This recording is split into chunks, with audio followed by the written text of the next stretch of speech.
Bismillahirrahmanirrahim. Ada nggak sih di sini teman-teman yang udah mulai ngerasa kayak males gitu ya baca Quran, atau kok susah ya? Kenapa sih nggak bisa-bisa gitu benerin satu huruf doang gitu ya? Baca huruf sesuai dengan apa yang dicontohkan Rasul tuh susah gitu ya? Ada nggak yang ngerasa kayak gitu? Ada yang ngerasa kayak ya udahlah, yang penting bisa aja baca Qurannya, gak apa-apa, tajwidnya tabrak, panjang pendeknya gak apa-apa lah. Ada nggak yang ngerasa kayak gitu? Kalau masih ngerasa kayak gitu, yuk cek lagi niatnya. Buat apa sih baca Quran gitu? Koreksi lagi deh tujuannya. Kenapa sih kita harus baca Quran? Kenapa sih kita harus menghafal Quran? Kenapa sih kita harus mentadaburinya? Kenapa sih kita harus mengamalkannya? Dan kenapa sih kita harus mendakwahkannya? Coba dia tanya lagi hatinya. Udah benar belum niatnya? Udah benar belum ikhtiarnya? Ikhlas belum? Udah sabar belum? Kalau semuanya masih belum, yuk koreksi bareng-bareng. Wah, sabar bareng-bareng. Kalau masih udah muhasabah nih, tapi masih belum ada perubahan, yuk tanya lagi dirinya, mau ngapain sih? Hidup tuh mau ngapain? Udah punya apa buat nanti pulang? Udah bisa ngapain? Yakin udah pasti masuk surga? Kita bukan para nabi, bukan generasi terbaik yang sudah Allah jamin masuk surga dan udah selalu dimention sama Rasul bakalan jadi penghuni surga. Mau tingkat berapapun gitu kan, tingkat Firdaus atau Aden, kita belum ada jaminan sama sekali. Bahkan yang sholat pun masih bisa diganjari lalai, masih bisa dimasukkan dengan mudah ke neraka, apalagi yang gak sholat. Yang jadi penghafal Quran pun boleh jadi bukan mendapatkan kunci surga, tapi mendapatkan kunci neraka. Belum ada jaminan. Teman-teman pernah lihat nggak orang yang lagi masak semur jengkol? Apakah ketika dibeli dari emang sayur sudah langsung bisa dimakan? Emang sayur yang jualan mentahan ya, bukan emang sayur yang langsung jualan makanan jadi gitu ya, kayak di warteg atau di kayak di rumah makan Padang gitu, enggak.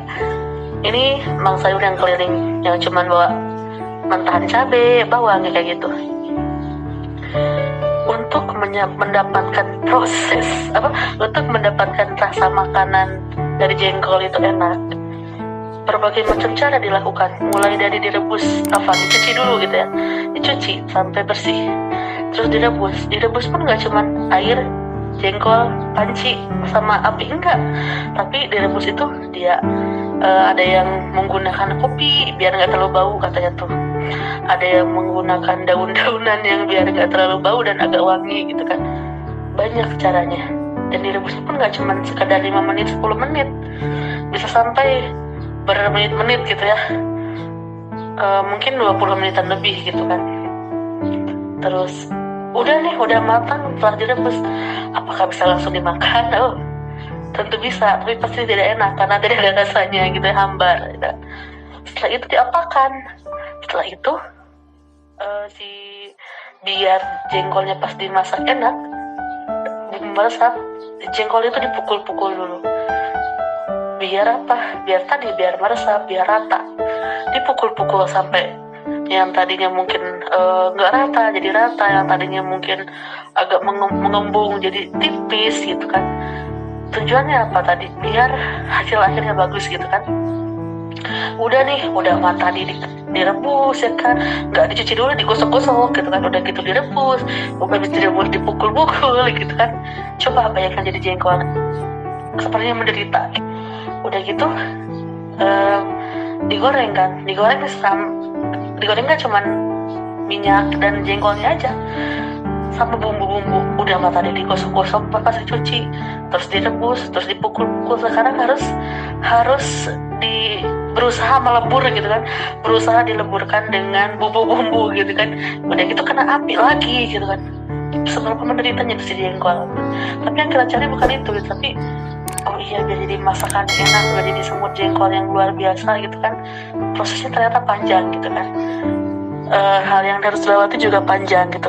Jadi ketika sekarang kita udah mulai ngerasa kayak kok gini-gini aja ya, kok banyak pertanyaan lah, kok begitu, kok iya banyak pokoknya. Kalau di visual kan ada tulisan kok itu muter di kepala gitu kan.